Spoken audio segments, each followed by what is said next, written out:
I am interested in us utilizing the full creative power and healing potential that nature has given us so that we can feel delighted, so that we can feel healthy, so that we can feel sexually turned on, so that we can get into coherence with ourselves and each other and solve these very real, very big challenges that we're being faced with as a species. And so when we tap into things like our sexual energy or meditation or plant medicine, we start to remember just how creative we are and just how powerful we are. I find that if you're meditating every day, it allows those deeper healing psychedelic experiences that happen in breathwork. One, you can have a clear intention, and two, you can integrate and bring that healing back with you into your life.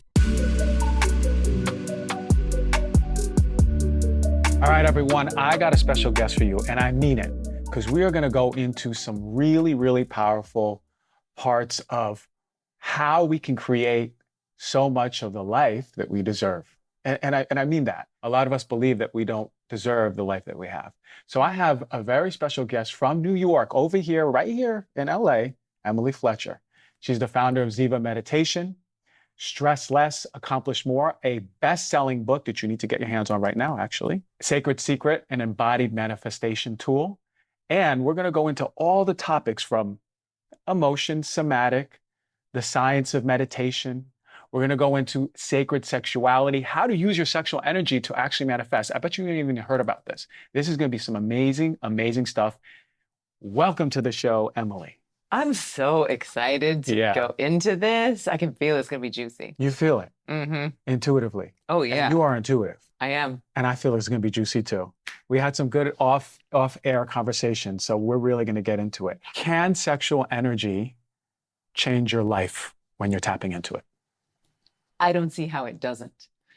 I mean, have you ever been turned on, like fully turned on, safe, open, and your life didn't get better? You didn't feel healthier. You didn't have something either magical happen or something that felt magical happen. I mean, sexual energy is the most creative force on the planet. It allows us to do the most divine thing that we are capable of doing as humans, which is to create another human. And yet every time we tap into that sexual energy, we don't birth a baby. You know, thank goodness, it would be very crowded on planet Earth. And yet we still have that level of creativity, that level of power available to us from this powerful endogenous pharmacology. Like this internal pharmacy that nature has given us is available to us at any time. And what I love helping people to discover is that they can use it to create whatever they want. Yes, maybe a baby. Yes, maybe a book. Yes, maybe a company, maybe a healing, but it's ours, and it has infinite creative potential inside of it.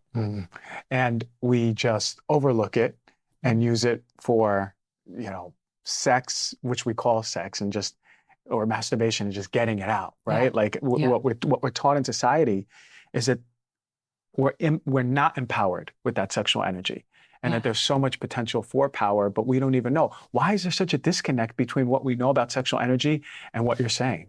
Well, you said we overlook it, and I would say it's even much deeper than that. More than overlooking it, we repress it, we shame it, we compartmentalize it, because we've been trained very purposefully and for tens of thousands of years to think that that is bad, it is wrong, it is something, it is dirty, it is something to be ashamed of, it is something we should hide, we shouldn't touch ourselves, pleasure is a sin.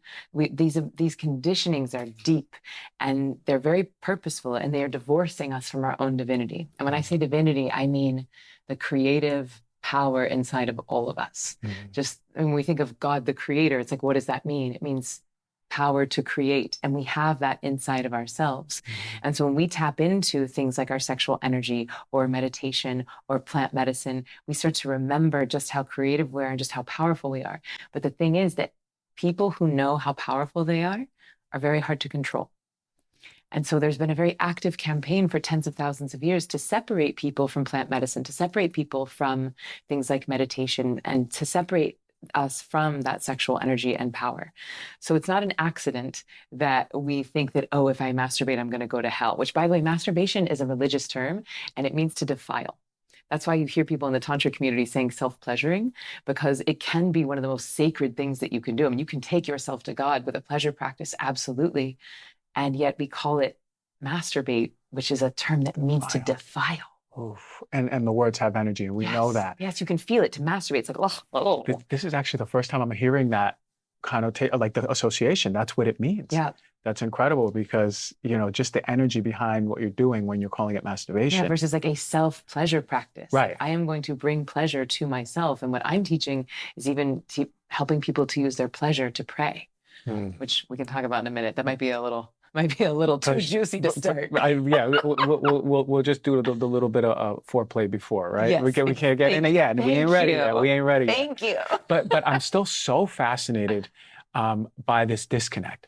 So I grew up religious, and I got communion and confirmation, and masturbation for as it was called, that was shameful, right? It was a sin. Yeah. Even premarital sex was a sin. Ultimately, what I found in myself, and that I do this whole emotional process, I had many layers. The deepest layer was actually shame around sexuality. Do you know it took like 2 years of just peeling back layers to get to that layer and be like, oh my God. Before you even discovered that it was there? Before I even discovered it was there. Whoa. And then through this working with a lot of women especially, I find that the shame around sexuality, the owning of their own feminine power and expression, that power within them, is a big thing too. Yeah. So you really believe that it's because of disconnecting us from our power. I do. I think it's been a control tactic. And if you look at even the Bible, which is a beautiful, amazing text filled with so many truths and so much healing capacity inside of it, and yet I would argue that it is at best a half-truth. There are the Gnostic Gospels, which are the books that were removed from the Bible. There are the Mary Magdalene's Gospels have been removed from the Bible, even etched off of the tablets. So the sacred feminine has been very purposefully and sometimes violently removed from our history. And we cannot be something if we cannot see something. And so Mary Magdalene, who was an ascended master, she was a priestess of the tantric arts and a disciple of Isis, the Egyptian goddess of fertility and magic and motherhood. She and Yeshua, or Jesus, were partners. They were teaching each other. She was initiating him into these practices. There's actually many years that no one can account for in the Bible where they were in India studying these practices. And so these practices, what does that mean? It means using your life force, like channeling your life force to heal, channeling your life force to bring yourself back to life. Like there are people in India, like monks who can drop their metabolic rates down into almost nothing. They're almost dead for weeks at a time, right? So we can do these seemingly superhuman feats when you start to master the life force energy inside of us. And so the fact that Mary Magdalene, this ascended priestess and master, arguably the feminine version of Christ, we have Christ consciousness and there's Magdalene consciousness, has been not only removed, but she has been portrayed exclusively as a whore. Yeah. This is a tragedy because our myths matter. And so if there is no feminine version of an ascended master, and if someone who does have that power is seen as less than or a whore, it's just such a minimizing of the story, which I would actually argue is necessary to evolve the species into our next iteration. That we need to have people in full Christ consciousness and Magdalene consciousness, meaning that they have cultivated the divine masculine and feminine inside of themselves, that they have that balance inside of ourselves, which is represented everywhere in nature, far beyond gender, but that will be the thing that allows us to evolve into the most amazing version of us. Oh man, I just blacked out when you said that so there's texts that have been removed. I know the importance of Mary Magdalene, but I didn't know that they were in India. Yeah, there's a few years that they can't account for where Jesus and Mary Magdalene, like there's no one knows where they were, and they were in India studying these practices. I mean, there are theories, and the same so the Magdalene manuscripts is a channeled text by Tom Kenyon, but there is also Mary Magdalene, like just like the Gnostic Gospels were, books like John, like Luke, Mark. There were books that were removed. Mary Magdalene, her book was removed. So now we are repressing the feminine power within all of us. Yeah, not just women. In all of us. What is the byproduct of that part of us that is repressed? Take a look around. Patriarchy, extracting resources from the planet, imbalance, greed, war, imbalance of power, misallocation of resources. I mean, right now, what Lynn Twist would say is that society is like a bird with one wing, that our masculine energy has been so celebrated, so heralded, that this idea of achievement and structure and ascension and logic and intellect have been worshipped. And yet, the feminine aspects of reciprocity, receptivity, intuition, flow have been not only ignored, but shamed. And so we're like a bird with one wing, and all it can do is fly in a circle. Yeah. And we've been flying in this circle, repeating patterns, repeating traumas, inheriting trauma from our parents, and then playing it out again. And until we start to develop this other wing of humanity inside of ourselves, and so we start to have this masculine and feminine balance, then society will be able to fly straight. Then we will be able to evolve and ascend. And I think it is happening. You know, people say the divine feminine is rising. I'm like, no, the divine feminine is here. Now, you know I'm a huge proponent of being proactive when it comes to prepping for travel days. And if you find yourself getting sick when you're flying, there's a reason for that. You see, the atmosphere in planes is kept at 10 to 20% humidity. So dry air starts to dehydrate us more and more quickly, pulling the moisture from our skin and our breath. And this means frequent flyers, like myself, need to hydrate and make sure that electrolyte intake is sufficient on these travel days. My favorite way, across the board, to get my electrolytes is from Element. The team Element uses a science-backed electrolyte ratio of 1,000 milligrams of sodium, 200 milligrams of potassium, 60 milligrams of magnesium. But just as important as that is what they left out. All those dodgy ingredients, public health, #1 enemy across the board, sugar. I say that because a lot of these electrolyte companies, these packets, they have electrolytes in there and then they have a ton of sugar. And the thing that is going to be dehydrating us without adding in that proper hydration, we want to make sure we're getting quality hydration for ourselves. Using a supplement like Element to get those much needed electrolytes on travel days can help prevent dehydration headaches, support energy to minimize the effects of jet lag that I know a lot of you get. Hydration across the board is a fundamental pillar to our health. If you're drinking water without infusing it with quality electrolytes, you may not be as hydrated as your body wants you to be. So Element is offering Heal Thyself listeners, you, a free Element sample pack when you go and purchase with the link drinkelement.com/DRG. The Element sample pack will include 1 packet of every flavor, perfect for any of you who's interested in Element's flavors. To try Element, go to drinkelement.com/DRG and enjoy. It is here. It's here. It is happening now. I love that visual, because this is how I actually understand things clearly, is that bird. I'll never forget that bird analogy till the day I die. Yeah. And just to really take this outside of gender, because I know it's hard for us to dissociate masculine and feminine from male and female, you can look at a cell, right? The cell, if there's a cell membrane, right? And that's the masculine structure. And then all of the goo inside, like that's the feminine. It's fluid, it's undulating, it's creating life. But without the masculine container, the insides just dissipate. And without the feminine energy inside, then the cell dies. So we must, and even inside of an atom, we have the cubes. The atom has this cube-like structure, cubes on cubes on cubes, and it is the light and the energy, which is the feminine, that animates it. So in every single part of nature, we have the masculine and the feminine. This is what creates life. And even many of the creation myths, like Shiva and Shakti, when you look into the Vedas, which is the knowledge that I've been studying for 16 years, Shiva would be representative of the masculine and Shakti, the feminine. And in this myth, Shiva is lying, resting, dormant. And it's not until the Shakti energy comes in that he comes to life. So it's just such a different parable than like, oh, there was man, and then we pulled out a part of him to make woman. And so again, the myths matter because how we see ourselves matter, and our words matter. Because if your genitalia is used as the #1 insult in the English language, how is that going to make you feel about your own body? Right. Whoa. Okay, you're right. We do use that as the #1 insult in the English language. So when we think about this divine feminine that is here, as you say, there's men listening, there's women listening, and they're going, okay, well, how is that supposed to feel? How is that embodied feminine for me supposed to look now in relationships, to myself, to other people? The fellas out there like, oh, no, hold on, divine feminine, I don't know about all that. You know what I mean? Yeah. How is that supposed to look when it's cultivated in a healthy man?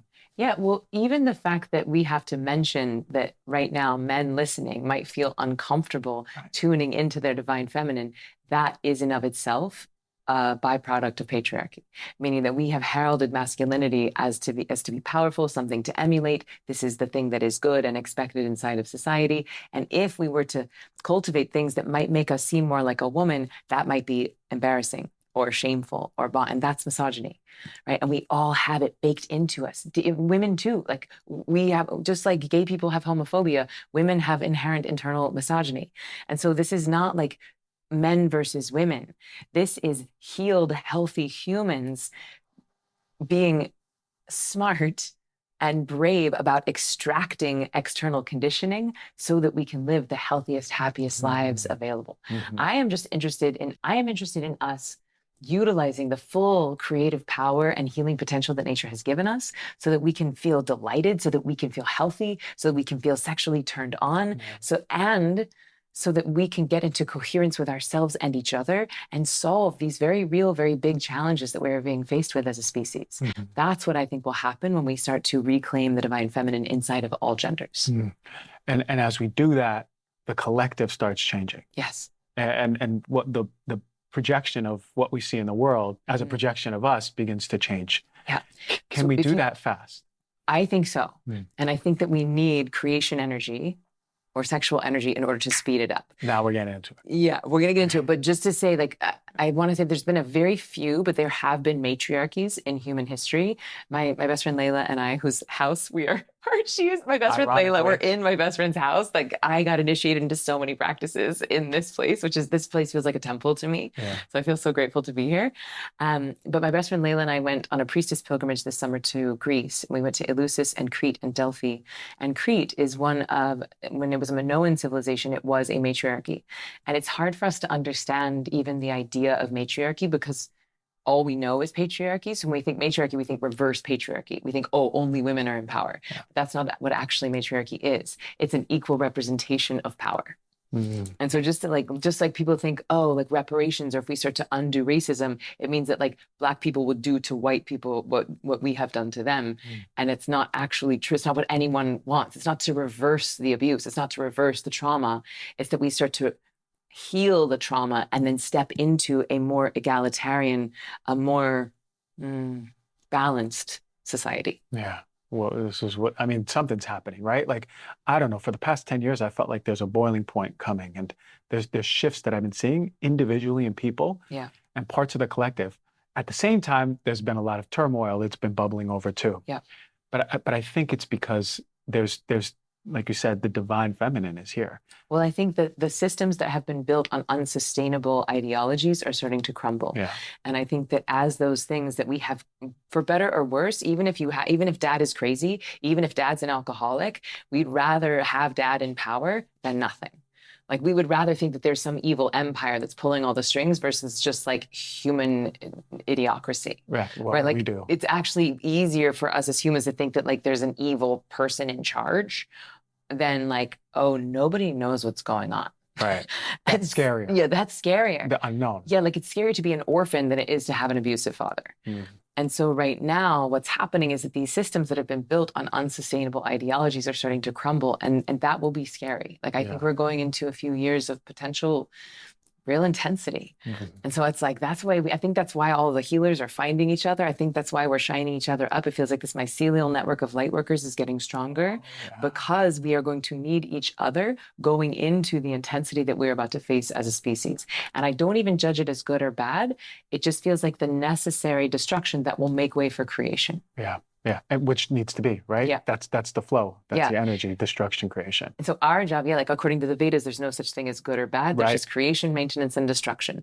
And so our job as healers and anyone listening to this podcast is not to be afraid of what will be destroyed, not to cling on to the past, but rather put our attention on that which we want to birth. Yeah. And that is where the divine feminine comes into play. Like, we wake up that societal womb, right? Which is the matrix point for everythingness to be born into the 3D, nothingness to become somethingness through this sacred womb space. And so we right now have an opportunity as we enter into perhaps a period of destruction to put our attention on the more beautiful earth that our hearts know is possible, to create a revolution that does not require a revolt, to birth a new earth through our pleasure, that we can use our pleasure to pray, and that actually the profundity and the speed of the healing with this energy can make things much more elegant. If you're leading an active on-the-go lifestyle like me, you'll want to hear about Nuzest Good Green Vitality. The supplement is a powerhouse for those of you like me, always in motion. Packed with an array of essential nutrients, it's like fuel for your body's engine. So whether you're a fitness enthusiast, a busy professional, or anywhere in between, it's going to provide you with the energy and nutrition needed to keep up with that demanding lifestyle. The beauty of Green Guard Vitality lies in its simplicity. It replaces the slew of individual supplements that we have on our cupboard, all those 20 different types of supplements. It's gonna free up space in your routine and in your kitchen. With 1 scoop a day is all it takes. I take it in the morning, so first thing I have in the morning, I fill up my water, hydrate myself, fill up more water, put in a scoop, drink my green drink. I'm infusing myself with vitamins, minerals, antioxidants, and green foods for the day. And it's powerful stuff because I notice my energy is better, my focus is better, my sugar cravings are less, because I have a sweet tooth sometimes, So to check it out, Good Green Vitality, my favorite green powder. It's the best bang for buck green powder out there at a cheaper price than a lot of these popular greens that you're seeing. So go to newzest.com, use the code DRG for 20% off of all products. You just said pleasure to pray now. I did. Okay, 15-year-ago Christian would be like, wait a minute, pleasure to play. Those two don't go together.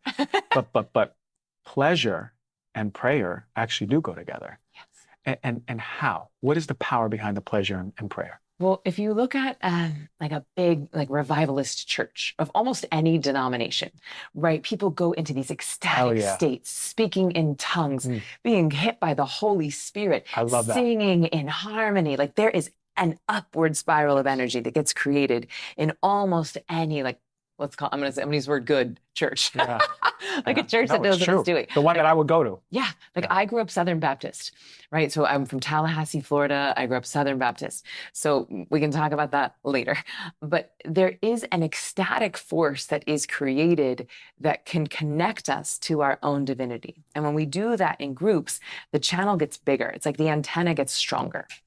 And so because for so many tens of thousands of years, we've seen our pleasure as bad or wrong, as a sin, that we are inherently bad and sinners, and that we need to be more monk-like to be more holy, which this even happens in India. We'll do monastic styles of meditation and think that they are more advanced than householder styles of meditation, which we're happy to talk about that too. But we see it certainly in pleasure practices. So the audacity of using your pleasure to pray for someone who has been conditioned to think that their body is somehow less than holy, that their pleasure is somehow a sin, even the act itself can be a reclamation.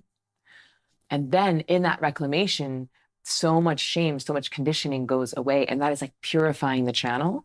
And then all we're doing, and this is the Sacred Secret formula, by the way. So Sacred Secret at its biggest is a movement to help people turn up the dial on their divinity, to help them remember that we are all God pretending to be human, that we are all the ocean pretending to be the wave, right? And we know this. Every spiritual text has been saying this since the beginning of time. There's only one thing, and we're all it. We just say it in our own ways. We're all looking at a disco ball and seeing different reflections of the same thing. So Sacred Secret at its most simple is a formula. And what we do is that we visualize, we alchemize, and then we magnetize. So what I have people do is I have them drop into meditation, drop into deep coherence with themselves and each other. And then I have them listen. Hey, nature, how would you love to use me? Hey, what would I love right now? But mostly it's, hey, nature, how would you love to use me? Which is a different form of manifestation, right? Most people are let me get the Ferrari and then I'll get the girl, or let me get the $1 million and then I will be happy. And I'm all for that too. I believe that our desires are divinely inspired. And I think there's an even more powerful prayer available. Hey, nature, how would you love to use me? Mm. And once we can get clear on that, because it's a fast track to transcend the ego. It's a fast track to discern the difference between an addictive longing and intuitive desire. So once they're clear on that vision, then we go into alchemize. So we visualized and now we alchemize. And this is, from what I see, at least on social media, very similar to the work that you're doing in the somatic experiencing. So in this thing called emotional alchemy, I have people like dance their rage, dance their sorrow, and basically give the parts of them that have been repressed the microphone, not even to talk about the thing, but to dance it, to feel it, to sound it. And then once that has been expressed, usually it chills out. Like once the rage has been heard, it's like, cool, I'm gonna sit in the back seat now. Once the sorrow has been heard, it's like, thank you, I'm gonna chill. And then what you've done is that you've cleared the channel. And the alchemy piece, by the way, is that we start to sprinkle in a little bit of turn on. We start to sprinkle in a little bit of pleasure. And it really does alchemize that very potent, powerful energy of rage and sorrow, but it turns it into what Regina Thomashauer would call like a clean burning energy. Right? Because like rage and sorrow are powerful. We were just talking about how sexy women are when they get into their rage because they start to fill up the space that they inhabit. But that is not sustainable. Right? That rage over time is destructive. It will start to create acidity and destruction in the body. But if we can start to transmute it with bliss or transmute it with turn on, it can turn it into clean burning fuel. And just shout out to Regina Thomashauer, my roommate, living legend, author of the book called Pussy, A Reclamation. The emotional alchemy practice is very much inspired by something that she does called swamping, which is amazing. That's what I heard of. Yeah. So we visualize and then we alchemize. And then once that channel is clear, then we magnetize. So magnetize, what does that mean? It means starting to turn on your magnet. So you know that like the body has an electromagnetic field. Certainly our thoughts have electromagnetic frequencies to them. The heart is somewhere on the order of 5,000 times more powerful. That electromagnetic field of the heart is like 5,000 times more powerful than the head. So what I do is that I have people get their heads, their hearts, and their hoo-has all in coherence with each other, all of those fields amplifying and strengthening each other. And when you have your head, your heart, and your hoo-ha all in coherence and pointed towards your dream, some real magic starts to happen. I know that's right, man. I'm hearing that right now. What a program. Yeah. What a program. I mean, you've tapped it in. And because to get into touch with nature and to get quiet and listen, hey, you work through me. Yes. Like instead of me just like taking, again, with that masculine energy, I want the Ferrari, I want this, I'm gonna, right? Work through me and having those emotions come up. And when you said that, I thought about this client who was in this deep rage. And then in the snap of a finger, she's like, I'm so angry, but her body's not moving like she's angry. And she's like, I'm so angry, but she's not breathing like she's angry. And she's actually starting to breathe like in a more sensual way. And I go, oh, wait, this isn't anger anymore. I was like, could this be something like the sexual energy moving? And she goes, actually, yes. And I was like, whoa. And that's exactly that transformation, because it's the pleasure alchemized, the pleasure sort of clean energy, took that anger energy and said, phew. Yes. The woman had an orgasm on the table. Yes. And I was like, whoa, I was just letting our body unfold. And I was like, you do what you're supposed to do in your own inherent intelligence. Yeah. And bravo to you for making a safe space and making a safe container so that her body felt safe enough to express that. Because oftentimes that is not the case. Yeah. And thank you for bringing that up, because that's an important point. And this is a fallacy. And it's a mistake that I made as I was birthing, because I spent the last 3 years just listening and birthing this formula and birthing this program. And I'll say it felt like a mistake that I made is that I would use, and I even used it now. I use the terms that we use the pleasure to transmute, or we use the bliss to transmute the rage and the sorrow. And that's not actually accurate. And it speaks to my own humanness and my own codependency and my own bypassing. Like, I don't want to spend my time in the rage. I don't feel comfortable in the sorrow. And so I try to get to the light, and that's my own human shortcoming. But actually what is happening is that when the rage feels safe enough to be expressed, and when it is met and matched, you can find ecstasy in the expression of it. When the sorrow feels safe enough to be expressed, there can be ecstasy in the expression of it. And that is the thing that alchemizes. That makes sense. Because there's always been a moment in that rage or sadness or even shaking and fear where there was that moment of like, like, oh my God, I feel so much better. Oh my God, this is beautiful. And I was like, you see, it's not as dark as you thought, Yes. right? And then we realized that it takes so much more energy to hold it in and to push it down than it does to just Of release it. course. Yeah. We're so scared of the analogy I give is holding a beach ball underwater.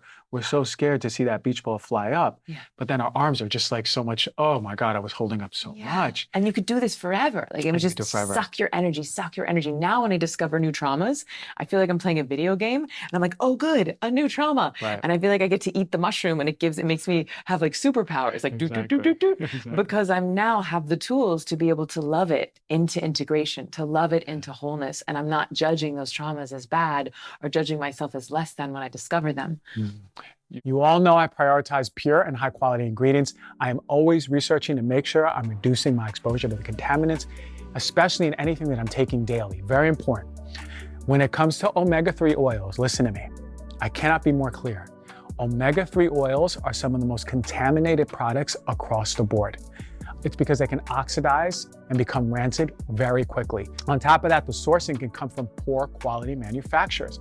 You're getting poor quality, contaminated fish, toxic fish, and they're squeezing out the oils from that and putting it into a capsule.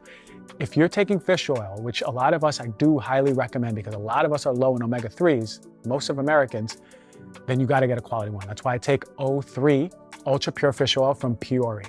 I'm getting a premium, pure, and potent source of omega-3 supporting my heart, my brain, and my eyes. Because with Peori, every batch of every product is clean certified and third-party tested by Clean Label Project against more than 200 contaminants, including heavy metals and pesticides. Every Peori bottle comes with a QR code. This is transparency, right? You know that we only want to work with transparent companies.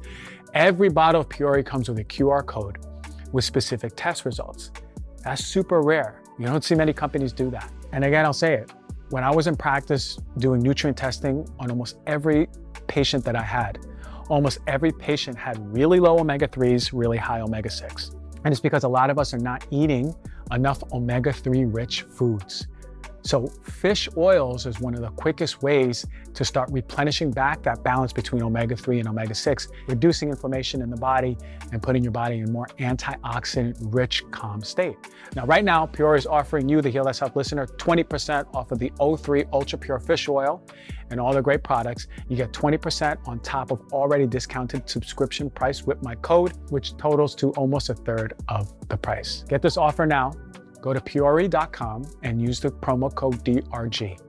That's PUORI.com/DRG. Don't miss out. The promo code is DRG at Peori.com/DRG. You definitely played Mario as a kid, huh?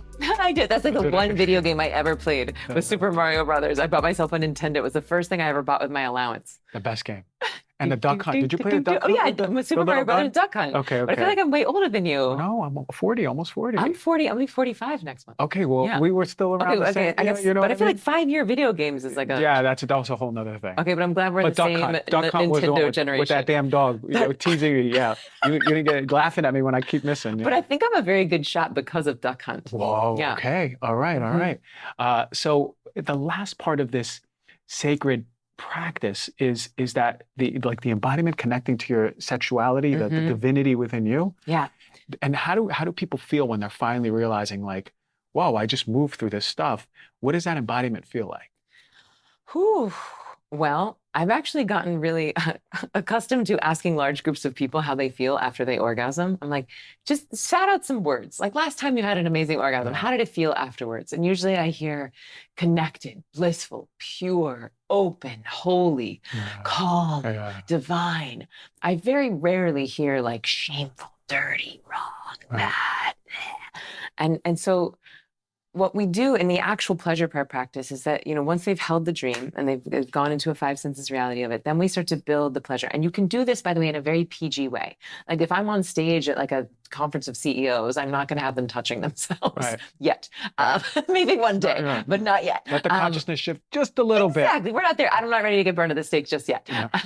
Or ever. Delete. Yeah. So you can modulate this. Like you can create pleasure through play.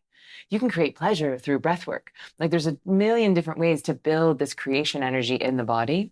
So But when we do it is that we hold that vision and then we start to build that energy through the hoo-ha, right? And just let it, like all that safety, all that power, all that creativity, all that pleasure start to build up into the heart, right? And then we let it build with love and transmute with love and possibility. And then it comes up into the head and we let it swirl around the brain. And at the moment of peak pleasure, whatever that looks like inside of that practice, we dedicate all of that energy and all of that pleasure to the dream. And then what I have people do is I have them listen. Hey, nature. Again, what would you have me do now? And oftentimes people say that the dream feels so much closer. Oftentimes they say that the dream feels so much more possible. Yeah. Many times the dream gets bigger because they are now looking at the dream from a place of wholeness, from a place of satiation, from a place of I have everything I need, versus what most people are doing is manifesting from a place of lack. Yeah. I need this. I need a relationship. I need money. I don't feel safe. I need to lose weight. I need the house. They're looking for external validation through their manifestations. And then what we end up creating is more lack, more want, more desire. And so what we're doing is that we're instead filling ourselves up from the source of bliss. We are filling ourselves up from the source of pleasure. We are using this sacred internal pharmacy that nature has installed inside of us, creating this feeling of pleasure and connection and satiation. And then from there, revisiting the dream. Then they feel powerful. They feel possible. They feel like the dream is actually being magnetized to them because their magnet is on. Yeah, it makes so much more sense because it feels like a felt experience with your manifestation versus me walking the street being like, I am happy. I am Ferrari car, right? Like you're saying all these things that have value in your words, but they don't have the charge. And it seems to me that this creative energy is the magnetic, electromagnetic charge that is expanding your field to bring that closer. Yeah, and it's actually changing your state as you're manifesting. Because if you do the affirmations like, I am wealthy, I am happy, I am healthy, but if you don't believe that, then you're creating more of a cognitive dissonance, right? And it's like you're actually lying to yourself. And I actually did it the other day. I was in the car and my boyfriend was driving and like he did something and like 3 cars like started honking at him and I felt very unsafe. Like I felt like I wasn't looking, but I got triggered and I went into fight or flight and I did not feel safe actually. And I started slowing down my breathing, but I started saying like, I am safe. Which was true. Like my body was safe in that moment. The cars had gone. I was just sitting in a recliner moving down the highway, but I didn't feel safe. And I was saying, I am safe, I am safe, I am fine. And I was like, this is not it. Because I was lying to myself and my body didn't believe me. And the next day I had Dr. Kelly Brogan on the podcast and I talked it through with her. I don't know about you, but I like to use my podcast as like personal therapy time. Sometimes. Like I mean, I'm learning a lot of stuff here, so I already have some codes coming into me right now. Great. But I told her the whole thing. She's like, I give you a D-. And I was like, why? And she's like, because you weren't safe. You were lying to your body. Instead, you could have let the part of you that didn't feel safe to have the microphone. Right. Even though I don't feel safe, my body is okay. Like even though I feel scared, I know that I will be okay. So it's like acknowledging what is. So I skipped the alchemy part. Yeah. Right. Yeah. And you can't skip the steps. You've got to be so completely witnessing what's true. Yes. Because you can't fake your body out. Yes. Your mind will be like, yeah, I'm safe. I'm good. No, your body's like, hell no, we don't feel safe, man. Yep. And then what happens? So if you believe, so my definition of manifesting, the simplest formula for manifesting would be feel good, place the order. Feel good, place the order, place the order, feel good. Feel good, place the order, place the order, feel good. Feel good, place the order, place the order, feel good. Yeah, I got it. Yeah, you got it. And that's really simple to say and not so simple to do. Because in order to truly feel good, which does not mean putting a happy face on top of a gaping wound, it doesn't mean putting a smile on top of years of ancestral trauma. It means doing whatever the fuck it takes to actually feel good. Yeah. Facing that trauma, doing that breath work, cleaning up those lies, doing the therapy, doing the EMDR, like whatever it takes to actually sustainably feel good. And then from there, place the order, which is not easy for a lot of people, especially women, because we have been divorced from our desire. Yeah. So we don't know what we want. Yeah. I think I heard you say this on a podcast. Yeah. Like a lot of women say to me, Emily, or Christian, I don't know what I want. Yeah. And that's not an accident. Yeah. It's not an accident. And it's that sort of, what are my wants, needs, and desires? How do I even feel in this moment? Yeah. And I see the same for a lot of men. That like, what do I want in this relationship? What are my wants, needs? How do I feel emotionally? Yes. And instead just collapsing that to the outside, it's both of the genders are just really hurting Yes, on and this. thank you for naming that because it's not just women. Like what I see with men, and this is totally, cisgendered, a little heteronormative, but for a lot of straight men especially, they feel like they can't be in their desire because they don't want to be perceived as a perpetrator. They don't want to be in their sexual energy because they don't want someone to not feel safe around them. And Yeah, then so many women don't feel safe to go into their sexual energy because they don't want unwanted sexual advances. true. And they feel like it's unsafe to be in their sexual energy because they will be slut shamed or they will be raped or there just is a physical reality Yeah, that men can physically kill women with their hands. And so yeah, there just is this sort of predator and prey relationship that we have right now with sexuality. And I think that that would be one of the changes societally that would happen as the divine feminine starts to rise, is that we would create more consent culture and that we would realize that everyone wins when everyone feels safe in their bodies, that actually yeah, people are really, really sexually activated when they feel safe, yeah. especially straight women, as a matter of fact. According to the science in Sex at Dawn, straight women are turned on by gay porn, straight porn, male porn, female porn, bonobos. Like, just if you hook their brains up, they won't say it. They won't admit what they're Right. turned on by, but their brains are being activated by almost all types of sexual activity. Right. And it's just a matter of safety. If you're like me, you probably don't trust tap water.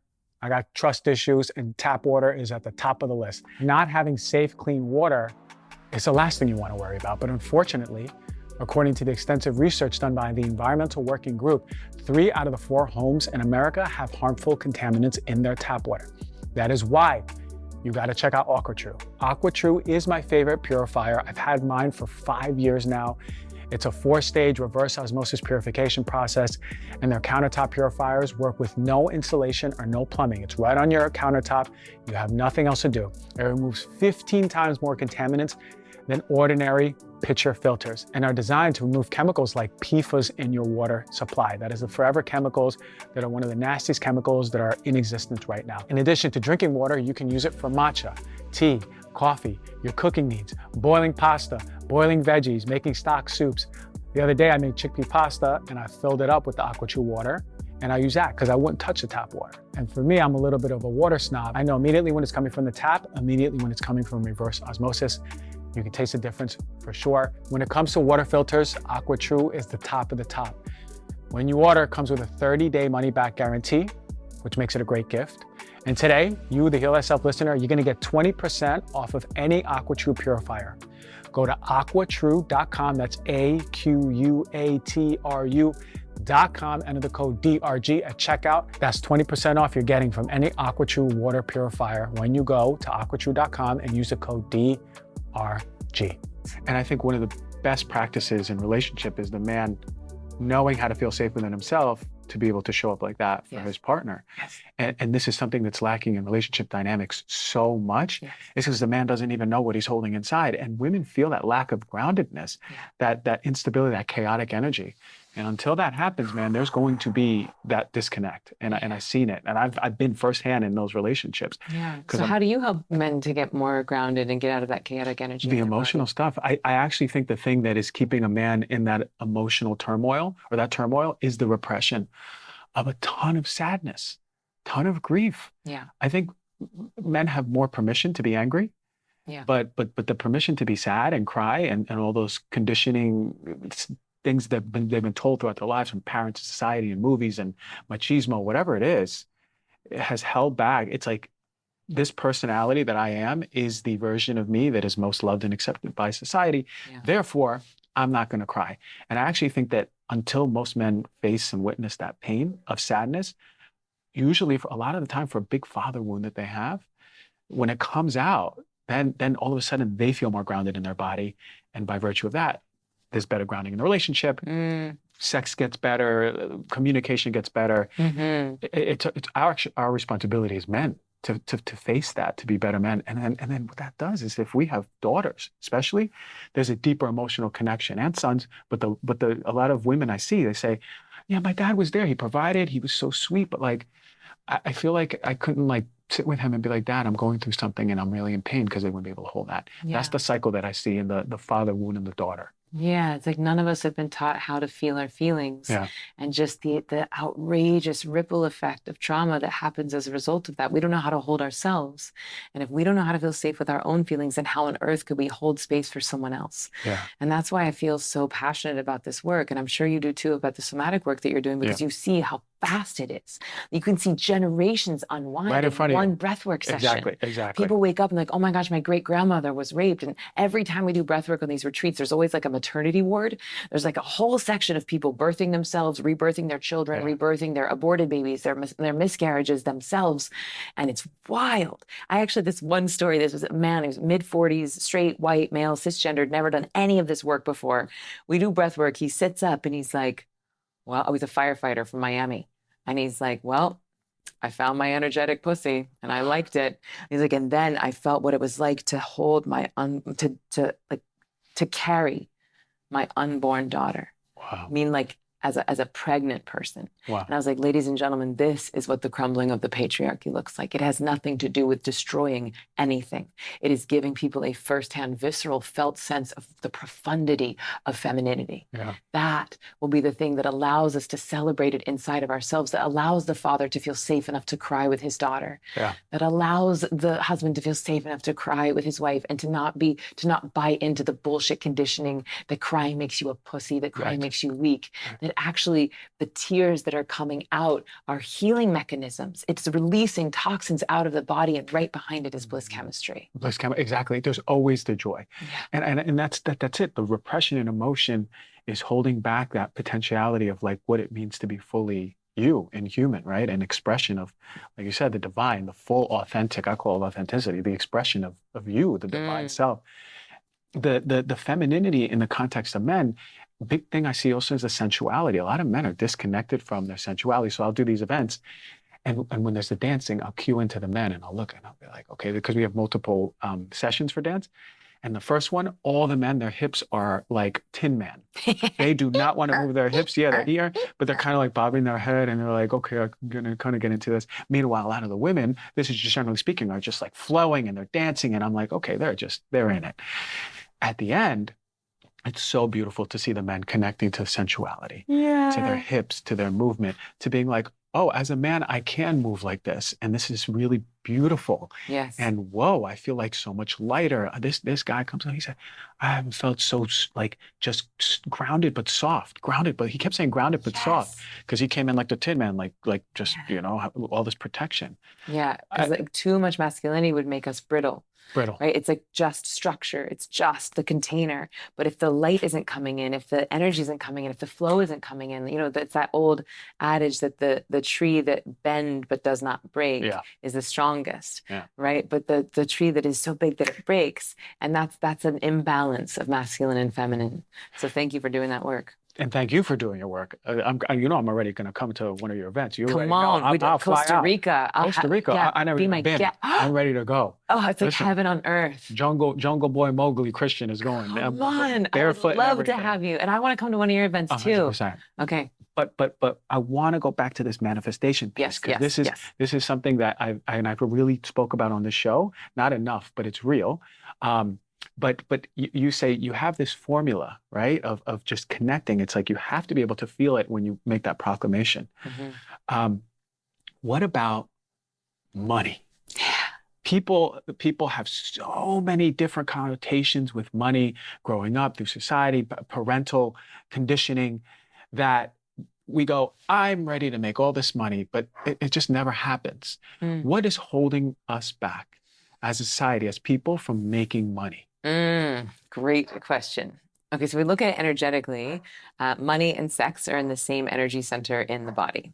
So just like we're told, like, don't talk about sex, we're also told don't talk about money. Like, unless we're in a business meeting or we're in negotiations, then it's okay to talk about money, but it's behind closed doors with like other business partners. And usually it's like we're trying to get the most money from someone else, right? Usually it's like a little bit of like, it's like our modern day battle, right? And so we don't talk about like, hey, how are your investments doing this year? Do you have a financial planner? Are you in T-bills or stock market, or like, what do you, we just don't talk about it over dinner time conversation. And my amazing, brilliant friend, Kate Northrup, she wrote a book called Money, A Love Story. And this is what she has people do. Just like start asking people questions. You don't have to say like, how much do you earn or how much money do you have saved? It doesn't have to be specifics, but just what's working for you? What hasn't worked for you? Have you ever learned any lessons financially? Like I'm trying to build my financial acumen. And I think similarly to just starting to talk about sex and sexuality, how that can be so liberating. If you're at a table with people who are not sex negative and they would consider themselves sex positive, you could have a friendly, civil, adult conversation about, oh, I'm into this and we tried this and it didn't work and I tried this and it was a hilarious failure, but this was amazing. And Right. you can have these conversations about sexuality just like you can have conversations about money, but not if we think that it is this like scary boogeyman under the table that we're never supposed to look at or talk about, but we're just magically supposed to have it, but not too much. Because if you have too much, then your friends are going to judge you and you're going to lose your friends. And then you're going to be seen as materialistic. And then you're going to turn into the thing that you judged and hated because rich people are mean and evil and selfish and greedy. Wow. So we got to be really careful of the way that we speak about money. We have to be really careful of the way that we speak about people who have wealth, because any of our lack or shame around not having it can be projected onto people that have it. And that can create more of the opposite of polarity, more of that, like, I don't know what the opposite of magnetism, repulsion, right? It can create repulsion. So the cool thing is that with manifesting, nature doesn't care. Nature's not judging your desires, right? Like if you desire to have 16 bunny rabbits as pets, nature's like, cool, great. You desire to have $10 million in the bank account and be earning $250,000 income on that principle, nature's like, cool, great. It's not judging it as big or small, as greedy, as selfish, altruistic. Nature really doesn't care. It's like ambivalent. But we need to get clear on our desires, right? What do I actually want? And this is tricky because a lot of times, especially with money, we've adopted what other people think we should want, which is more money, more sex, more money, more sex, more money. And that's fear, that's greed, that's lack, that's patriarchy. That's different than like you desire to create these somatic workshops where people are doing what they're doing. I desire to go to Costa Rica and have people pleasuring themselves. Like kind of same thing. Like we're both healing. We're both teaching people to feel their feelings, but you're doing it your way and I'm doing it my way. And God, it's finding its way through us. And so if we get still first and listen to the desire from that place, usually we can trust that desire. So at first, when people like want to manifest money, I just invite them to get really quiet and ask the question, why? Why do I want that money? Because money likes to feel like it has a purpose and that it's going somewhere. But if you just want $10 million because you want $10 million because you don't feel safe in your body, money is not going to like that desire as much because money doesn't like to be hoarded. So what I love about the Vedas, which is like an ancient body of knowledge that comes from northern India, now geographically Pakistan, and the Vedas, Veda, Sanskrit word that means knowledge, which is like a human interpretation of natural law. The thing I love about the Vedas is that it anthropomorphizes all of these different faces of the divine, but really they're all extensions of us, right? Because according to the Vedas, there's only one thing and we're all it. So there's Shiva and Shakti and Lakshmi and Parvati, and there's all these different faces of the divine. And I think that I could go on a whole nother podcast about that, but I think there is value in having different faces of the divine versus like a monotheistic one God, like one white dude in the sky judging you for masturbating and you're going to go to hell. Like if there's only one God and that God is good or bad, then there's only one me and I am either all good or all bad, which is different than like, oh, my mischievousness can be holy. My sexuality can be holy. My devotion can be holy. My relationship with money can be holy. So in the Vedas, there's Lakshmi, right? And Lakshmi is this goddess of abundance. And she is the goddess that represents the abundance inside of you. And she's this beautiful woman. She has gold coins spilling out of her purse and holding roses. And the thing about Lakshmi is that she likes to be taken out on the town. She likes to dress up. She likes to go out. And it's speaking to the fact that money wants to flow. It wants to be used. Otherwise, it turns into the old adage of like a bunch of money sitting as like a pile of shit. But if you spread it around, it becomes manure and it can start to grow things. And so obviously this requires mastery because there are some people that have spending problems, right? And they spend too much and they spend beyond their means. And so it's not, but that's not investing, right? Like spreading it around is like investing and it can grow more, which is different than hoarding because I don't feel safe. So always it comes back to how do I feel in my body and where is the desire coming from? But if you feel safe, if you know that you are enough, that you have everything you need, and you desire to manifest $1 million because you want to start a new company, or you desire to have $1 million because you want to start a regenerative farm, or like where is it going? Why do you want the money? Because it wants to flow through you and into something. And then once you're clear on the why, you see yourself as a vessel. And then paradoxically, you allow more in. Like at Ziva, we donate 10% of our proceeds to environmental organizations. So I just wrote a big fat check to Kiss the Ground in December. Yeah, I know. Kiss the Ground. And that feels so good for me. And I think it's been one of the secrets to my abundance. There are very, very few female entrepreneurs that have 7-figure businesses. And I have for many, many years. And I feel really proud of that because I know that in so doing, I allow other women to see that they can do it too. Yeah. And I think that part of that has been because every single year, even when I couldn't pay my taxes, and even I was working 60, 70-hour weeks, and even when I was scared on where I was going to pay my next bills, I still would donate 10% of my money to organizations that I felt were helping to heal the planet. And I think that that has increased my bandwidth for what I believe that I deserve. Yeah, that's beautifully said, because when you think about the proclamation when you give money away is that I have money to give away. Yeah, I have everything I need. I already have everything I need. And the best analogy, because remember analogy, the bird one, it stuck with my head, was when someone compared, I was reading in a book, energy, money as like a partner, right? A partner's not going to be one hoarded and held. You can't leave, you can't be free, you can't run free. Nor does it want to be called the root of all evil. Ain't no one going to stay with you if you're every day you're calling it the root of all evil, right? So when I thought about it as energy, it completely changed. And I remember the moment it changed, I was at Whole Foods and I saw this, like, I just moved to California and there was this drink there. And I was like, oh, I want this drink. And I went to reach for it. I was like, oh, $10, forget it. I'm not going to buy it. And I was like, $10 is too much for all the stories that have like, and then I'm walking out, I'm in the parking lot. I said, no, I deserve that drink. I deserve that drink. I go, $10 is nothing. And I started like believing this because I was like actually angry at like all these stories and that charge of energy. And that was the first moment I ever said, no, I deserve. And I put that extra money. And then all of a sudden I was like, oh, here's $20 here. Sure. I started loaning money when I was needing money for my rent, but it started changing everything. And I'm the biggest testament to that because I believe that so wholeheartedly. Is its energy. And the more you hold it, the more that it's going to be a problem. Your vessel is going to be closer and closer and closer. Yes, amen. Amen to that. And this, by the way, this doesn't mean you don't invest in your retirement. This doesn't mean that you don't have a 401k. This doesn't mean that you can't like earn money to make more money.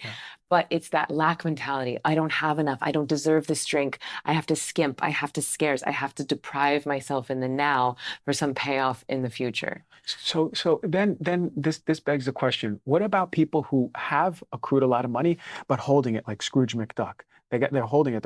Are they in a state of, is it just, they can hold money, they can make money, they can attract money, but they're just very unhappy?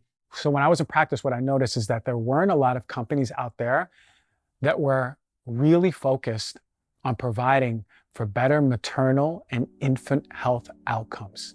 This is really important because nutrient density, having the proper supplement regimen before you're pregnant, when you're pregnant, after pregnancy, for your child is so important. Needed Labs in particular run groundbreaking women's health research through their clinical research arm, advocating for better maternal and infant health outcomes. And there are so many women's health prenatal supplements out there, and it's hard to determine which one is the best out there.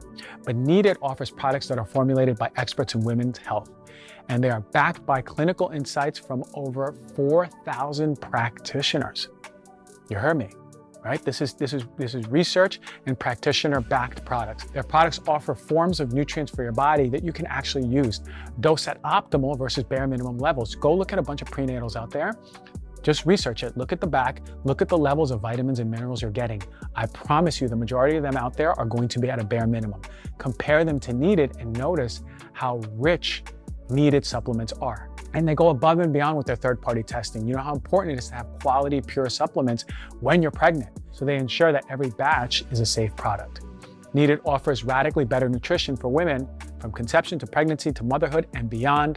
If you're pregnant, if you plan on being pregnant, if you're a mom, go to thisisneeded.com and use the code DRG. That is THISISNEEDED.com. Thisisneeded.com.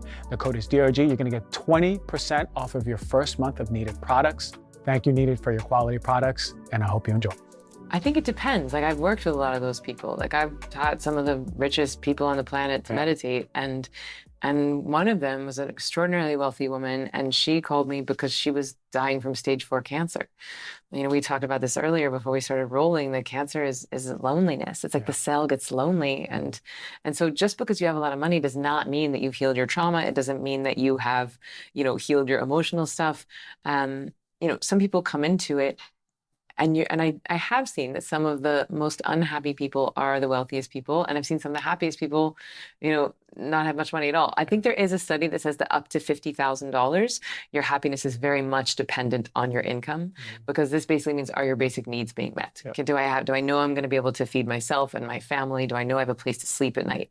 So you're not in like constant survival mode. Yes, of course, that is going to impact your mental health and stability and security and sense of safety. But between like $50,000 annual income and $5 billion, money does not impact your happiness. Yeah, what are you going to do with that extra billion? You know what I mean? At that point, it's like there's deeper things, like the things we were talking about, connection with your own self, your relationships. Okay. So there's people who are in their head all day. Just before we go off of money, just to give people like a couple actionable things that they could do. Oh, hell yeah. So there's a book that I love, and it's called Love Money, Money Loves You. Love Money, Money Loves You. And it's a channeled text from the entity of money. And it's wild because talk about thinking about money as energy. And it just really has you like check your relationship with money. And just like you would be in a romantic relationship, you want to speak lovingly about it. You want to spend time with it. My friend Kate Northup, she says, like, get yourself into a great state before you look at your bank account, but look at your bank account every day. You wouldn't go a day without talking to your boyfriend or girlfriend. Look at it every day. Yeah, look at it every day, but from a state of, I am safe, I am happy, I just did a dance party, but you're putting your attention on it. You're giving it powerful. Yeah, and you're investing your most valuable resource, which is your time and attention, on this money to grow it. So Love Money, Money Loves You. And then if you wanted to do pleasure prayer, which, you know, Cliff's Notes is, I'm going to give you the formula, right? Visualize, alchemize, magnetize. But then basically putting yourself into a very pleasurable state through breath work or play or even self-pleasure. You could do it on a bed and put money all over it, or some representation of abundance. Maybe it's the $10 smoothie, or maybe it's a photo of a house that you're wanting to call in, or whatever it is that represents abundance. And then from that beautiful climactic state, you're putting your attention on the thing. Okay, can I tell you this is something that I've been doing just for a little, and it's like I basically I'll close my eyes every morning, and I'll walk into a room. And that room will have the amount that I want to manifest per month. And in that room is the goddess of money. And Lakshmi or someone else? No, like some goddess I've made up. She's always wearing a gold dress on. It's probably Lakshmi, but okay. I've made up your goddess. Okay, yeah, great. more goddess, and we make love. But like it builds up. But I'm not visually aroused. I'm energetically aroused. Yeah. So my whole body is tingling. And then once I feel my whole body tingling, then I start saying my affirmations. Yes. Is this the same thing that you're saying? This is it. You're doing it. Unbelievable. You're doing it. I've been doing this like for a while. Amazing. How's it going? It's amazing. You're making more money? Oh yeah, for sure. A Great. lot better. Great. Yeah. And so actually the first client I ever worked with, the first person who ever hired me to do any sacred sexuality work, I was doing some sessions with them, and I just like, let's do a Lakshmi ritual. And so I did an invocation, and this is getting pretty woo-woo. Okay, so I just want to do a caveat that this is not for everybody. This is like both of these are very advanced medicine people. This is on the far end of woo-woo. But I did a prayer, I did an invocation. We invoked the spirit of Lakshmi. She inhabited the spirit of Lakshmi. We put up visuals around the room representing abundance, and then he made love to Lakshmi through her body. whoa. Yeah. Whoa. Yeah. So listen, then we're on to something here, right? Sexual energy is incredibly creative. Yeah. Sex, money, safety, it's all the root chakra. It's all in those lower So if chakras. there's a block in your sexuality and your intimacy and your own connection with sex and shame around sex, it's likely that there's a block with money. It could be related. It's worth exploration for sure. Whoa. And was certainly as you unblock one, it's much easier to unblock the other because as you believe that you deserve pleasure, you start to believe that you deserve money. So that's what happens. That's exactly when I'm doing the full body orgasmic sensation. Mm-hmm. It's always associated with pleasure because of my blocks with pleasure through life. Yeah. So Yeah. I'll say money is pleasure. Yeah. I deserve pleasure. I deserve money. Money's Yes. pleasure. And it's just flowing. Yes. That's so cool, man. I love that we just Yeah. vibed on that. I love that Now you've I know cognized what you're this. doing. Now I know what you're doing. Yeah, in the beautiful. world. This is so powerful. The last part of this is that I just want to, I know we're going to go back to your old school practice of Please, the yeah. I meditation. was just thinking we should probably talk about meditation Yeah, once right, or twice. right. But I love the juiciness, but this is Yeah. like the foundation of so much of your work. Yeah. Essentially, what I hear is a lot of people, I started meditating, I just can't get it out of my head, and I don't know what to do. Yeah. Is there any, you've done this for so long, is there any just, I know there's no hack for meditation. You got to get so. quiet, you just do it over time. But I know that over time, you must have found some stuff that'll help make it easier for a lot of people. Yeah, so what you just mentioned is the number one challenge that people have is like, Emily, I want to meditate, but I can't clear my mind. I tried to sit still. I was thinking about my taxes. I was thinking about my ex-boyfriend. I was thinking about a snack. I was thinking about, and now we have phones we're all just addicted to right in our hands. So like, it's the worst meditation detractor right here with us all the time. Yeah. And so here is like the most liberating thing that anyone could know who wants to start a meditation practice but feels like they are a failure. I actually dedicated my whole book to anyone who feels like a meditation failure. I said, you're not a failure, you just haven't been taught yet. And it is this. So if this is you, if you've been trying to meditate, if you've been falling off the wagon, listen up. The mind thinks involuntarily, just like the heart beats involuntarily. So trying to give your brain a command to stop thinking is as effective as trying to give your heart a command to stop beating. It does not work. And yet this is the criteria by which everyone is judging themselves on. And this is why everyone thinks they can't meditate. This is why everyone thinks that it's hard. It would be the same as like going into sex and being like, I'm going to orgasm right now. Mm-hmm. It's not it. And then you're like getting further away from the thing. It's a whole process. And so, yes, there are moments inside of a meditation where you may transcend your left brain and move into the right. There are moments where you may move beyond the realm of thinking and access the realm of being. But if you try to achieve that as the goal, especially with no training or no technique, you will only feel increasingly like a failure because you will use effort. Yeah. And effort is the enemy of meditation. Right? Like thoughts are not the enemy of meditation, effort is. But all of these are sort of isms, like all of these are guardrails of what not to do. But it is my personal opinion, and I am 100% a meditation snob. If you don't know what to do, then someone telling you what not to do is not that helpful. Yeah. Right? That actually we need a program. I think that this is our brains that we are talking about. Okay. It is this brain is responsible for printing every cell in your body and making every decision in your life. So if you're like, I don't have time to meditate, I'm like, what the fuck else are you doing with your time? Yeah. You're just going to let this thing make you sick and make bad decisions and make you stupid, sick, and slow? Mm-hmm. You don't have time not to meditate. We have to be meditating. There is no, like, if you are not managing your stress is managing you. Period. End of story. And then we get sick. And we are looking at what is happening. Worst mental health crisis we've ever been in. Right? I mean, we were in one and then COVID sort of poured, gasoline on it. The isolation poured gasoline on it. So here's the good news. It doesn't have to be hard. You don't have to clear your mind. You don't have to sit for hours and hours. You don't have to stop having sex. You don't have to stop drinking Jack Daniels. You don't have to move to a cave. You can actually just sit on your couch for a couple of minutes a day and give your body rest that is 5 times deeper than sleep. And in so doing, you de-excite your nervous system. Right? When you give your body the rest that it needs, it knows how to heal itself. And one of the things that it heals itself from is stress. And the cool thing about Ziva is that you're not just healing the stress from today.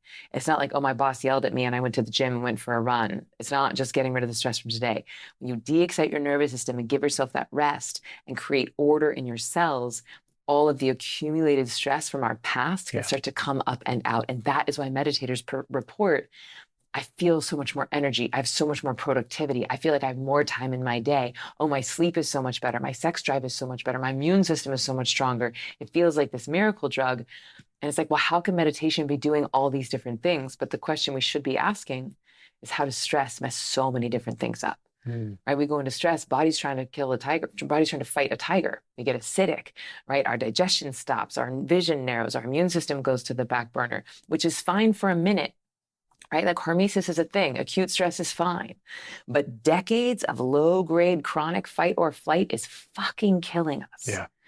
And there's an answer. We have a solution. It's been around for 6,000 years. We just have to put our phone down for 15 minutes, God forbid, in order to be able to access the kingdom of heaven that is within. Oh. And I was talking to our friend Ali Shaper yesterday, who has a company called Supermotion. We were talking about psychedelics and things. And I was like, actually, what you're doing with meditation, and specifically with Ziva, is that we use a sound. It's a primordial sound or a mantra. Mantra is a Sanskrit word. Man means mind and trup means vehicle. So what we're doing is we're using this ancient sound. And just like if you go to a sound bath, you create coherence in the body and you start to slow down the body. Well, when I say we create order, I mean that actually, if you were to like start to look at the water or the water molecules through a microscope, they would start to look more like snowflakes, like that sacred geometric shapes and patterns, which is very different than looking at the molecules of water under a body that is stressed, right? It gets jagged and asymmetrical. Yeah. And so just like when people take psychedelics and they see all these fractal geometric patterns and this sacred geometry, which you would all argue is like the visual language of God, that is what is happening internally when we use these ancient practices. We are waking up that divinity inside of ourselves by de-exciting the nervous system to bring it back into its poetic order. Beautiful. Wow. Maybe we could just stop right here then, if that's the case. Because I mean, like, that was just so beautifully said. I mean, I'd never heard about meditation in that context. Just how just essential it is for human health and collective health. Yeah. I mean, if you were to put, they say, like, if you were to go to an island, you can only take one thing with you. We all have, thankfully, we're in this day and age where there's infinite wellness practices. I got this breathwork app. I got this meditation app. I got this colonic, this juice, this medicine ceremony, this, like infinite healing. And thank goodness, we need all of it, like all hands on deck. But if I could take one healing tool with me to that island, it would 100% be meditation. Meditation or breathwork? Meditation. Whoa. 1,000,000% meditation for me. Because if I don't do this thing, like this thing cured my insomnia on the first day. It reversed my gray immediately. I didn't get sick for 8.5 years. I used to get sick 3 or 4 times a year. Yeah. Like this thing reversed my body age. I'm gonna be 44 years old. I feel like I'm getting hotter by the day. Like my sex drive is getting better by the day. Amen. I have a 5-year-old son. I have the fertility markers of an 18-year-old at 44 years old. And this is a byproduct of getting my ass to the chair every day, twice a day. So if I could take one tool, it would be this. I love that. And how many minutes a day? I personally do 20 twice a day, but what I teach inside of Ziva Online is just 15 minutes twice a day. That's doable. It's totally doable. And by the way, the course, the training itself is only 15 minutes a day for 15 days. I've taken 15 years and reduced it down into the minimum viable dose because I know that people are busy and I'm like, just start here. Like 15 minutes, you have that. And if you don't have that, you don't have a life. Right? Like if you don't have a way to make 15 minutes for yourself, there's bigger problems. We got to make some bigger adjustments. Amen. And then once you graduate, you have the technique, which is mindfulness, meditation, and manifesting to take with you for life. Like you are a self-sufficient meditator once you graduate. How do we get on it? So zivameditation.com/online, or I have a free masterclass at zivameditation.com/podcast. That's good because we spent a lot of time talking about money and sex, which I am here for, but this is a masterclass for free where people can go into the science of why this particular style of meditation is so powerful. And then if people feel inspired, they can enroll in Ziva Online, which, obviously I'm biased, but again, I've taught tens of thousands of people and I have a whole person on my team. I have a full-time employee whose job is to handle our testimonials. Just testimonials? That's it. They get paid for testimonials? Correct. Amen to that. All right. So then we got a lot of people. Yeah. Because it's like, oh my gosh, I stopped drinking. Oh my gosh, I was able to get pregnant at 42. Oh my gosh, I healed my relationship with my mom. I don't bite my nails anymore. I stopped drinking. I don't need coffee anymore. It's just all day, every day. It's crazy because you're bringing the body back to the state of healing. Like you said, the body knows what to do. Yes. It's that we're in that state of stress that is taking it out. And it's everything. It's physical health, mental health, emotional health, your relationships. Everything is a byproduct of us letting our stress control us, like you said, Yeah. and not controlling our stress. And just to go back to the breathwork meditation piece, I actually think they're very different because this style of meditation de-excites the nervous system versus in breathwork, you're purposefully Yep. going into that sympathetic state. You're going back into that fight or flight state. Both are necessary, but they're wildly different tools. Yep. This is de-accelerating the nervous system versus the other one is accelerating. And I find that if you're meditating every day, it allows those deeper healing psychedelic experiences that happen in breathwork. One, you can have a clear intention, and two, you can integrate and bring that healing back with you into your life. We need to de-accelerate. Yeah. That's first and foremost. Yeah. From a doctor standpoint, we need to de-accelerate big time. Thank you, Doctor. So let us do that. We'll look at the Ziva, and then are we going to events? Like what's the next thing? What's going on? Okay, so if people want to do more of this embodied manifesting and they want to know more about Sacred Secret, I do online retreats. So that means you can do it from the safety and comfort of your own home. Because I get that to go into a room full of strangers is a lot for some people. So if you want to learn it from home, you can go to zivameditation.com/secret, and we have all of our retreats, our online retreats and our in-person ones. I'm doing an in-person one in April in Costa Rica, which you are invited. You already know I'm going. Yes. I'm going. Barefoot guy. Honestly. And we do breath work too. So maybe you want to do something. Like I would love to collaborate with you. Yeah. I'll lead an emotional release. Yes. I can Great. do that. Okay. If you want to just receive, that's welcome too. But we'll talk about it later. We'll talk about it. Okay. But yeah, so basically everything is at zivameditation.com/online is the meditation training and /secret is the embodied manifesting training. Okay. And I'm all over social media at Ziva Meditation, and Ziva is Ziva. It's a Sanskrit word that means bliss. I was going to ask you what it meant. Yeah. When you said it, I was like, it means bliss or radiance and kindness, and it's a Hebrew name. So Ziva is a Sanskrit word that means bliss, and it's a Hebrew name that means one who is radiant or kind. Beautiful. It's got all the embodiments right there. Yeah. And your podcast, you have a podcast. Thank you for asking. Now I'm going to be on. Yes, you're going to be Very on. soon. And now I'm even more excited to jam. So the podcast is called Why Isn't Everyone Doing This? And because twice in my life I found meditation and now with sacred sexuality, like things that are so good that I'm like, burr, burr, burr, like, why isn't everyone doing this?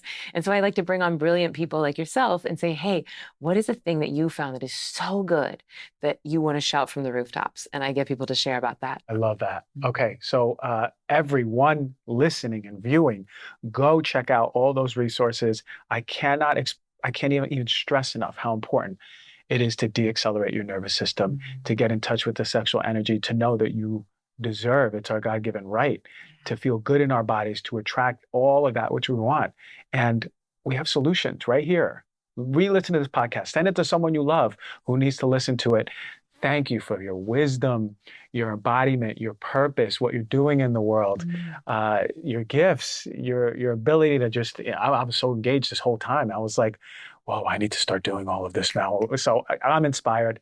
Thank you so much for coming on. Thank you for having me. This is one of my favorite interviews I've ever done. Your intelligence, your presence, your preparation, and your flow. I mean, talk about masculine and feminine. I can feel the container of your preparation and your full surrender to flowing to the moment. So celebrating you. Amen. Thank you.